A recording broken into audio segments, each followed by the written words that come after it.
إن الحمد لله نحمده ونستعينه ونستغفره ونعوذ بالله من شرور أنفسنا ومن سيئات أعمالنا. من يهده الله فلا مضل له ومن يضلل فلا هادي له، وأشهد أن لا إله إلا الله وأشهد أن محمدا عبده ورسوله. أما بعد، فإن أصدق الحديث كتاب الله، وخير الهدي هدي محمد صلى الله عليه وسلم، وشر الأمور محدثاتها، وكل محدثة بدعة، وكل بدعة ضلالة، وكل ضلالة في النار. قال رسول الله صلى الله عليه وسلم: نعمتان مغبون فيهما كثير من الناس، الصحة والفراغ. حمد و ثنا بڑائی و کبریائی اللہ رب العالمین کے لیے ہے، جس نے ہمیں پیدا کیا، جس نے یہ دن رات، سورج چاند، زمین و آسمان، یہ بارش، ہوائیں، یہ تمام چیزیں پیدا کی. وہی رب واحد ہے جو عبادت کے لائق ہے، اس کے علاوہ کوئی عبادت کے لائق نہیں. اور ہم اس بات کی گواہی دیتے ہیں کہ محمد صلی اللہ علیہ وسلم اللہ کی جانب سے بھیجے ہوئے آخری پیغمبر ہیں. آپ کے بعد کوئی نبی آنے والا نہیں. آپ پر، آپ کے اہل و عیال پر اور قیامت تک آنے والے تمام مؤمنوں اور موحدوں پر اللہ کی بے شمار رحمتیں اور برکتیں نازل ہوں. محترم سامعین، اللہ تبارک و تعالیٰ نے ہمیں انسان بنایا، اس کے بعد اس دنیا میں بھیجا تاکہ ہمیں آزمائے کہ کون ہم میں سے بہتر ہے عمل کے اعتبار سے. اور جب ہمیں پیدا کیا تو ہمارے لیے ایک زندگی کا وقت مقرر کر رکھا کہ آپ کو اس دنیا میں اتنے دنوں رہنا ہے، آپ کی زندگی اتنی ہے. اور انسان کا جب اجل اور وقت آ جاتا ہے تو پھر اس میں کوئی تاخیر نہیں کی جاتی. تو یہ دنیا کے جو لمحات ہیں، جو اوقات ہیں، زندگی کے جو اوقات ہیں، یہ اللہ تبارک و تعالیٰ کی عظیم نعمت ہے. اور یہ وہ نعمت ہے جس کے بارے میں اللہ تبارک و تعالیٰ قیامت کے دن ضرور پوچھے گا. اللہ تبارک و تعالیٰ نے اسی نعمت کا ذکر کرتے ہوئے سورہ ابراہیم میں فرمایا: وَسَخَّرَ لَكُمُ الشَّمْسَ وَالْقَمَرَ، کہ جس نے تمہارے لیے سورج اور چاند کو تمہارے لیے مسخر کیا. اور اس کے بعد آخر میں آگے کہا کہ وَسَخَّرَ لَكُمُ الشَّمْسَ وَالْقَمَرَ دَائِبَيْنِ وَسَخَّرَ لَكُمُ اللَّيْلَ وَالنَّهَارَ، کہ تمہارے لیے دن اور رات کو بھی تمہارے تابع کیا، تمہارے کیا ہے مسخر کیا، تمہارے لیے کام پر لگایا. وَآتَاكُم مِّن كُلِّ مَا سَأَلْتُمُوهُ، اور وہ تمام چیزیں تمہیں اللہ نے عطا کی جس کا کہ تم نے اللہ سے سوال کیا، اللہ سے مانگا. وَإِن تَعُدُّوا نِعْمَةَ اللَّهِ لَا تُحْصُوهَا، اور اگر اللہ کی نعمتوں کو تم گننا چاہو تو اسے شمار نہیں کر سکتے. إِنَّ الْإِنسَانَ لَظَلُومٌ كَفَّارٌ، بے شک انسان بڑا بے انصاف اور ناشکرا ہے. اس آیت میں اللہ تبارک و تعالیٰ نے جہاں سورج اور چاند جو اللہ کی دو عظیم مخلوق ہے اسے انسانوں کے فائدے کے لیے بنایا، انسانوں کی ضرورت کے لیے بنایا اور انسان کے تابع کیا اس اعتبار سے کہ وہ اس سے فائدہ اٹھاتے ہیں. اور انہی کے لیے دن اور رات بنائی جس میں انسان دن میں معاش کی تلاش میں نکلتا ہے اور رات میں اطمینان کی نیند لیتا ہے. یہ اللہ تبارک و تعالیٰ کی جانب سے انعام ہے. اور اللہ نے کہا کہ تم نے جو کچھ بھی سوال کیا اسے عطا کیا. اور وہ اللہ نے وہ تمام چیزیں بھی عطا کی جس کا انسان سوال بھی نہیں کرتا ہے. وہ بہت ساری نعمتیں اللہ عطا فرماتا ہے. اور اللہ نے ان عظیم نعمتوں کا تذکرہ کرنے کے بعد کہا کہ اللہ کی نعمتوں کو اگر شمار کرنا چاہے تو نہیں کر سکتے. اور انسان بڑا بے انصاف اور ناشکرا ہے کہ ان ساری نعمتوں کو ملنے کے باوجود بھی وہ ان نعمتوں کی قدر نہیں کرتا. تو جو دن رات ہیں، سورج کا نکلنا اور ڈوبنا، یہ وقت کے اندر شامل ہے. تو وقت ایک بہت قیمتی شے ہے.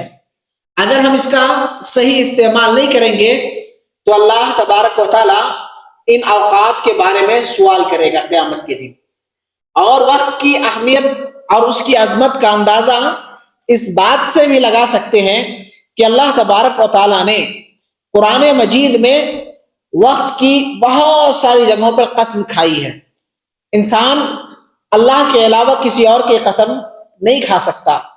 لیکن اللہ سبحانہ و تعالی کسی بھی چیز کی، کسی بھی مخلوق کی قسم کھا سکتا ہے اس کی عظمت اور اس کی اہمیت بتانے کے لیے۔ تو آپ نے، اللہ سبحانہ و تعالیٰ نے قرآن مجید میں کئی جگہوں پر قسم کھائی ہے۔ کہیں کہا والعصر ان الانسان لفی خسر، قسم ہے وقت کی، زمانے کی، عصر کے وقت کی، انسان خسارے میں ہے۔ کہیں کہا والفجر وليال عشر، قسم ہے فجر کے وقت کی اور 10 راتوں کی۔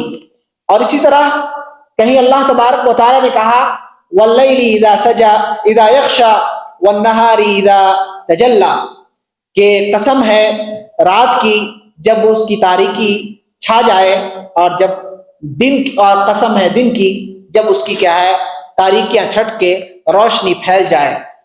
اور اسی طرح بہت ساری جگہوں پر مختلف انداز میں اللہ تبارک و تعالیٰ نے قسم کھائی ہے دن و رات کے، دن کے اوقات کی۔ اسی طرح اللہ نے سورہ فرقان میں کہا وَهُوَ الَّذِي جَعَلَ اللَّيْلَ وَالنَّهَارَ خِلْفَةً لِمَنْ أَرَادَ أَنْ يَذَّكَّرَ أَوْ أَرَادَ شُكُورًا، کہ وہی ہے جس نے تمہارے لیے رات کو اور دن کو ایک دوسرے کے بعد بنایا، اس کے لیے جو چاہے اس کا شکر ادا کرے یا اسی طرح کیا ہے نصیحت حاصل کرے۔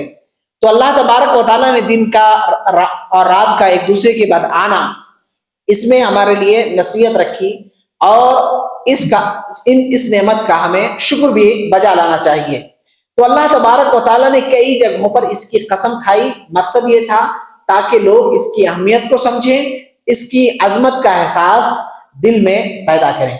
لیکن آج ہم اپنے آپ پر غور کریں، اپنے اوقات کے بارے میں غور و فکر کریں، اپنے اعمال کا محاسبہ کریں، تو ہمارا اکثر اوقات لایعنی چیزوں میں، بیکار چیزوں میں چلا جاتا ہے۔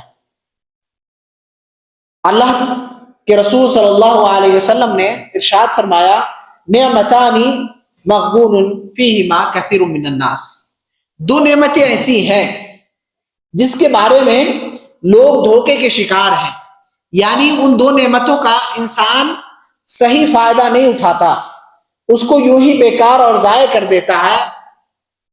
ان میں سے دو چیزوں کا ذکر کرتے ہوئے کہا الصحت والفراغ، ایک تو صحت و تندرستی اور دوسرا خالی اوقات۔ انسان کے پاس صحت جب ہوتا ہے تو وہ اس کی قدر نہیں کرتا، اس کی حفاظت کے تدابیر اختیار نہیں کرتا، نہ اس کے کھانے میں کوئی حساب ہوتا ہے، نہ صحت کے بارے میں وہ فکر کرتا ہے، یہاں تک کہ وہ کمزور اور لاغر بن جاتا ہے، اور پھر اسے صحت کی قیمت کا اندازہ بعد میں ہوتا ہے جب صحت سے وہ معذور ہو جاتا ہے۔ اس کی صحت، اس کے جسم کی طاقتیں ختم ہو جاتی ہیں تو پھر اس کی قدر معلوم ہوتی ہے، جبکہ ہمیں چاہیے تھا کہ جب ہم صحت میں ہیں تو اس کی قدر کریں، اس کا صحیح استعمال کریں، اس کو لایعنی چیزوں میں یوں ہی ضائع نہ ہونے دیں۔ اور دوسرا کہا والفراغ، خالی اوقات۔ انسان کے 24 گھنٹے کے اوقات میں بہت سارے اوقات ایسے ہوتے ہیں جس میں ہم اپنے اوقات کو یوں ہی بیکار اور لایعنی چیزوں میں صرف کر دیتے ہیں، تو اس کے بارے میں اللہ پوچھے گا، اس لیے کہ اسے نعمت قرار دیا، وقت کو نعمت قرار دیا، خالی اوقات کو نعمت قرار دیا۔ تو ہمیں ہمیشہ اللہ کے ذکر میں یا اس کا مفید استعمال میں ہمیں لگانا چاہیے۔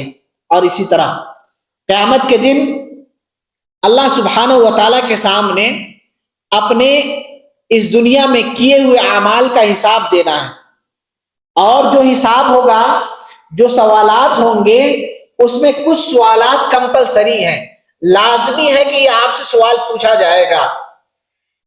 اسی متعلق ابن مسعود رضی اللہ تعالیٰ عنہ کہتے ہیں کہ رسول اللہ صلی اللہ علیہ وسلم نے فرمایا لا تزول قدم ابن آدم یوم القیامت حتی یسأل عن خمس، کہ بنی آدم کی اولاد کے قدم اس وقت تک ہل نہیں سکتے، اللہ کے سامنے سے وہ ہٹ نہیں سکتا یہاں تک کہ اس سے 5 سوالات نہ کر لیے جائیں۔ 5 سوالات لازماً انسان سے کیا جائے گا۔ جب اس کا سوال جواب ہوگا قیامت کے دن ان میں پہلا سوال ہوگا عن عمرہ، عن عمرہ فیما افنا، کہ اس نے اپنی عمر کس میں فنا کی، اس نے اپنی عمر کہاں ختم کیا. عمر کا پورا سوال ہوگا. انسان سے ایک دن کا محاسبہ لے لیا جائے تو وہ اس میں ناکام ہو جائے. آپ کی پوری زندگی کا سوال ہوگا. آپ محاسبہ دے سکتے ہیں، آپ حساب دے سکتے ہیں. ایک دن کے حساب میں ہم ناکام ہو جائیں، پوری زندگی کا حساب ہوگا. اللہ ہمیں اور آپ کو کامیاب بنائے. اللہ ہمارے ساتھ حساب و کتاب میں آسانی کا معاملہ فرمائے.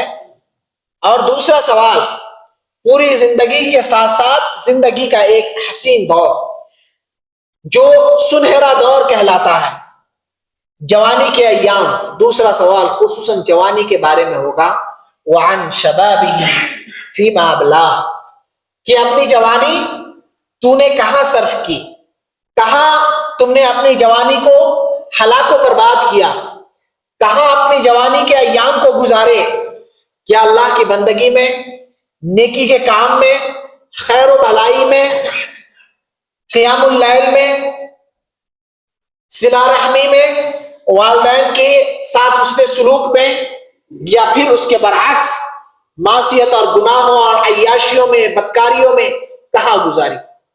اس لیے کہ جوانی کے ایام ہی انسان کے لیے سب سے بہترین دور کہلاتا ہے. اسی میں انسان بنتا اور بگڑتا ہے. اس میں انسان خیر کے کام میں اونچائیوں تک پہنچ سکتا ہے تو برائی کر کے وہ جہنم کی گہرائیوں تک بھی جا سکتا ہے. تو خصوصاً جوانی کے اوقات کے بارے میں سوال ہوگا. تیسرا اور چوتھا سوال کہ اس کے زندگی کے گزارنے کے لیے کھانا پینا، کمانا، یہ زندگی کا لازمی حصہ ہے. اور اس کے بارے میں بھی شریعت نے قید رکھی ہے کہ آپ کی کمائی حلال کی ہونی چاہیے، اور کمائی حلال کے ساتھ ساتھ اس کا صرف بھی، اس کو خرچ کرنا بھی حلال میں ہونا چاہیے. اس لیے تیسرا اور سوال ہوگا، تیسرا اور چوتھا، وعن ومالہ من این اکتسبہ وفیما انفقہ، کہ وہ مال جو تم نے کمایا ہے کہاں سے کمایا، وہ مال جو تم نے کمایا ہے کن چیزوں میں خرچ کیا، وہ مال جو تم نے کمایا ہے حلال راستے کے ذریعے کمایا، حلال طریقے سے کمایا، امانت داری کے ساتھ کمایا، یا حرام طریقے سے. پھر اگر آپ نے جو کمایا اسے حلال راستے میں خرچ کیا یا اسراف و تبذیر کیا، یعنی حلال چیزوں میں بیجا اسراف کیا یا حرام چیزوں میں اسے بہا دیا، اس کے بارے میں بھی سوال ہوگا. اور چوتھا سوال ہوگا کہ وَمَاذَا عَمِلَ فِيمَا عَلِمَ، کہ جو تم نے جانا، جو تم نے سنا، جو تم نے پڑھا، جس کے بارے میں تمہیں بتایا گیا، کہاں تک اس پہ عمل کیا. سنا، ایک کان سے دوسرے کان سے اڑا دیا، یا اسے دونوں کانوں سے سن کر اپنی زندگی میں، اپنے عمل میں اسے بروئے کار لایا، اس چیز کو سیکھنے کے بعد اپنی زندگی سواری یا نہیں سواری، یہ سوال ہوگا. لہذا جو ہمیں زندگی کے چند لمحات ملے ہیں اس کو غنیمت تصور کرنا چاہیے، اور اس کا صحیح استعمال یہ ہے کہ آپ پر جو دینی واجبات ہیں، دینی چیزیں ہیں، شریعت کی جو چیزیں آپ پر واجب ہیں اس کو انجام دیں، اس کو اپنی زندگی میں کریں. اللہ کے حکم کی، پیارے رسول صلی اللہ علیہ وسلم کے فرمان کی پاسداری کریں اور اس کے مطابق اپنی زندگی کریں، زندگی گزاریں. یہ دینی واجبات ہیں. اس کے ساتھ ساتھ جو دنیاوی واجبات ہیں، چاہے اس کا تعلق آپ کے اپنے نفس کے ساتھ ہو یا آپ کے ماتحتوں کے ساتھ ہو جس کے آپ کے ذمہ دار ہیں، یا معاشرے کی ذمہ داری ہو، ماحول کی ذمہ داری ہو، کسی بھی قسم کی ذمہ داری ہو، دینی ہو یا دنیاوی ہو، برابر بغیر کسی حق تلفی کے اس کو آپ ادا کریں، اللہ کے حق کو بھی ادا کریں، اللہ کے مخلوقوں کے حقوق بھی ادا کریں، تب اس کا مطلب ہے کہ آپ نے اوقات کا صحیح استعمال کیا۔ عبداللہ ابن مسعود رضی اللہ تعالیٰ عنہ کا دل جھنجھوڑ دینے والا ایک قول ہے، وہ کہتے ہیں کہ ما ندمت علی شیء ندمی علی یوم، کہ مجھے کسی چیز پہ شرمندگی نہیں ہوتی مگر یہ کہ مجھے اس چیز پہ بہت زیادہ شرمندگی ہوتی ہے کہ کسی دن سورج غروب ہو جائے، نقص فیہ اجلی ولم یزد فیہ عملی، کہ مجھے سب سے زیادہ افسوس اس بات کا ہوتا ہے، مجھے غم اور مایوسی اس بات کی ہوتی ہے کہ دن گزر جائے، سورج غروب ہو جائے اور میرے عمل میں کوئی زیادتی نہ ہو۔ یعنی یہ صحابی رسول جلیل القدر صحابی عبداللہ ابن مسعود رضی اللہ تعالیٰ عنہ اس بات کا افسوس کر رہے ہیں کہ ہماری ایک دن گزر جائے اور ہمارے عمل میں کوئی زیادتی نہ ہو۔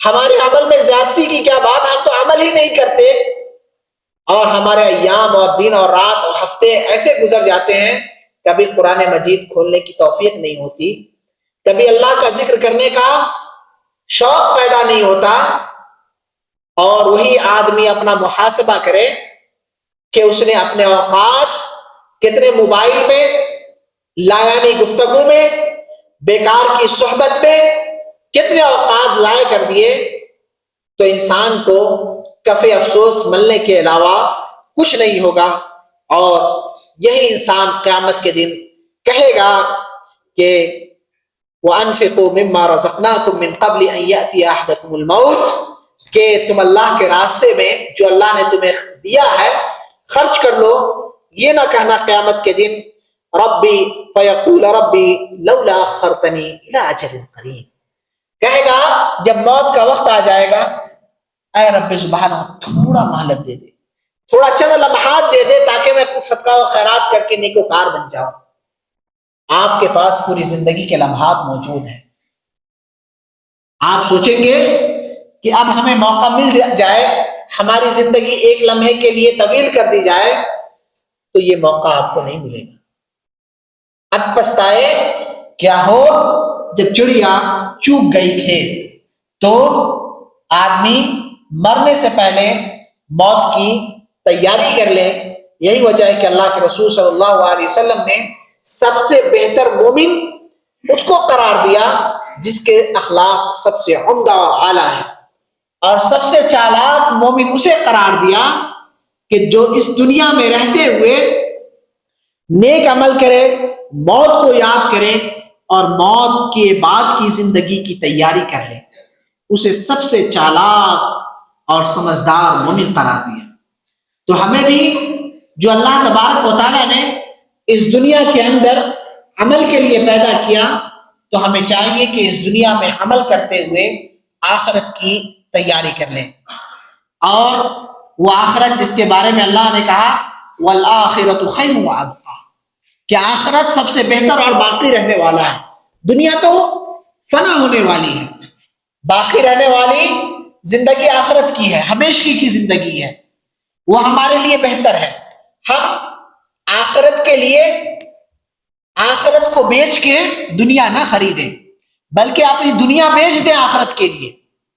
یہ چالاکی ہے، یہ ہوشیاری ہے پیارے رسول صلی اللہ علیہ وسلم کی زبانی۔ لہذا وقت بہت اہم نعمت ہے، اس کی قدر کریں، بیکار چیزوں میں، لائنی چیزوں میں اس کو یوں ہی ضائع نہ ہونے دیں، قیامت کے دن پھر افسوس کرنے سے کوئی فائدہ نہیں ہوگا۔ مختصراً آپ کے سامنے کہ ان اوقات کا کیسے صحیح استعمال کیا جائے، وقت کی کیسے حفاظت کی جائے، تو کچھ اسباب آپ کے سامنے مختصراً۔ پہلی چیز یہ ہے کہ آدمی کو ہمیشہ اپنا محاسبہ کرنا چاہیے۔ ہر روز آدمی اپنا محاسبہ کرے کہ ہم نے 24 گھنٹے کے اوقات کو کیسے صرف کیا، اپنا وقت کیسے گزارا، اپنا محاسبہ کریں. اگر آدمی اپنا محاسبہ کرنے لگے تو جس دن آپ کا محاسبہ کیا جائے گا اس دن آپ کامیاب ہو جائیں گے. یہی وجہ ہے کہ کہا گیا حاسبوا انفسکم قبل ان تحاسبوا، کہ اپنے آپ کا محاسبہ اور ایگزام لے لو قبل اس کے کہ تمہارا محاسبہ اور حساب لیا جائے. تو آپ ڈیلی اپنے بارے میں سوچیں گے کہ ہم نے وقت کو کیسے صرف کیا، تو یقیناً آپ اپنے وقت کو منظم کر سکتے ہیں. دوسرا، آدمی کو ہمیشہ علو الہمہ ہونا چاہیے. اس کی عزائم ہمیشہ بلند ہونے چاہیے کہ ہمیں کچھ کرنا ہے، ہمیں آگے بڑھنا ہے، ہمیں یہ خیر کا کام کرنا ہے، یہ بھلائی کرنی ہے، یہ کام کرنے. اپنے آپ کو مصروف رکھے اچھی چیزوں میں، نیک چیزوں میں، بھلائی کے چیزوں میں. آپ کے عزائم جب بلند ہوں گے تو آپ اس بلند عزائم کے حصول میں تغودو کریں گے، محنت کریں گے، تو آپ کا وقت صحیح چیزوں میں لگے گا. نہیں تو یوں ہی اوقات آپ کے ضائع ہو جائیں گے. تو پہلی چیز آپ کو محاسبہ کرنا ہے، دوسری چیز اپنے ہمت کو بلند کرنا ہے اور اونچا مقصد لے کر زندگی گزارنا ہے. تیسری چیز اچھے ساتھیوں کا انتخاب، جو وقت کو منظم رکھتے ہیں، جن کے پاس وقت کی قدر ہے، ایسے لوگوں کی صحبت اختیار کریں تاکہ صحبت صالح ترا صالح کنت، کہ نیک لوگوں کی صحبت تمہیں صالح بنائے گی. اگر آپ ایسے ساتھیوں کا انتخاب کرتے ہیں جو وقت کی قدر کرتے ہیں تو آپ بھی وقت کے قدردان بنیں گے. اگر آپ جو وقت کی قدر نہیں کرتے، اگر آپ ان کی صحبت اختیار کریں گے آپ بھی انہی کے جیسے بن جائیں گے. وقت کی حفاظت کا ایک اور طریقہ یہ ہے کہ وقت کے اندر آپ زیادہ سے زیادہ اللہ کا ذکر کریں، اللہ کی عبادت کریں، قرآن مجید کی تلاوت کریں اور اللہ کی حمد و ثنا بیان کریں. تو یہ آپ کے لیے سب سے بہترین اور سب سے قیمتی اوقات ہیں، سب سے قیمتی اوقات ہیں جو آپ نے اللہ کے ذکر میں گزاری ہے. اور اپنے وقت کو منظم کرنے کے لیے ایک اور چیز یہ ہے کہ جو بھی خیر کے کام ہیں، اچھے کام ہیں، اس میں بڑھ چڑھ کر آدمی حصہ لے. ایک تو اس کا اپنا ذاتی عمل ہوتا ہے جس میں وہ مصروف ہوتا ہے، اس کے علاوہ کوئی اچھے خیر کے کام، جو بھلائی کا کام ہو رہا ہے، جیسے آپ اپنے گاؤں میں ہیں تو کوئی بھلائی کے جو بھی امور ہیں اس میں آپ پارٹنر بنے، اس میں آپ شریک ہو کہ بھائی یہ گاؤں میں یہ کام ہو رہا ہے، یہ مشن چل رہی ہے، اس میں آپ اپنی حصہ داری لگائیں. تو آپ اگر خیر کے کاموں میں، آپ خیر کے کاموں سے اگر جڑ جائیں گے تو آپ کا وقت صحیح چیزوں میں صرف ہوگا. نہیں جڑیں گے تو خالی اوقات یوں ہی بیکار جائیں گے. اور ایک اور چیز جو اہم چیز ہے کہ اگر آپ اپنے وقت کا صحیح استعمال کرنا چاہتے ہیں تو اپنے اوقات کو منظم کریں. ایک ٹائم ٹیبل بنائیں کہ ہمیں اس وقت اٹھنا ہے، اس کے بعد یہ کام کرنی ہے، اتنی دیر قرآن کی تلاوت کرنی ہے، اتنی دیر اللہ، تو آپ کا وقت کا صحیح استعمال ہوگا. اگر بے منظم زندگی گزاریں گے تو وقت ضائع ہوگا. تو یہ کچھ کیا ہے تدابیر تھے جو وقت کے سلسلے میں ہمیں رہنمائی کرتے ہیں کہ ہم کیسے اپنے وقت کو منظم کر سکیں، کیسے اپنے وقت کا صحیح استعمال کر سکیں.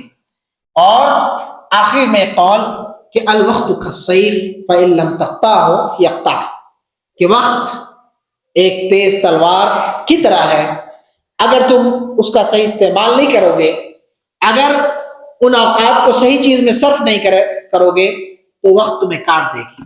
وقت کسی کا انتظار نہیں کرتا ہے، وقت کسی کا انتظار نہیں کرتا، کسی کے لیے وقت نہیں رکتا. کچھ لوگ بولتے ہیں کہ فلاں کے لیے وقت رک گیا تھا، سورج نہیں ڈوبا، سورج واپس آ گیا. ایسا کچھ نہیں ہے، وقت کسی کا انتظار نہیں کرتی ہے. وقت کا اللہ نے ایک نظام رکھا ہے، وہ وقت آتے ہی گزر جاتا ہے. لہذا زندگی ہماری محدود ہے، وقت کے ساتھ یہ محدود ہے. جب ہمارا اجل آئے گا، وقت آئے گا، ہم اس دنیا فانی کو فراق کے کہہ دیں گے اور پھر ہمیشگی کی جو زندگی ہوگی آخرت وہاں چلے جائیں گے. لہذا یہ دنیا دارالعمل ہے، یہاں اپنے وقت کی قدر کریں، اس کا صحیح استعمال کریں، یوں ہی اسے بیکار چیزوں میں صرف نہ کریں. یہ کچھ باتیں تھی وقت کے حوالے سے جو اللہ کی عظیم نعمت ہے. اللہ سے دعا ہے کہ اللہ تبارک و تعالی ہم تمام کو اس نعمت کی قدر کرنے کی توفیق عنایت فرمائے اور اس وقت سے صحیح فائدہ اٹھانے کی توفیق عنایت فرمائے.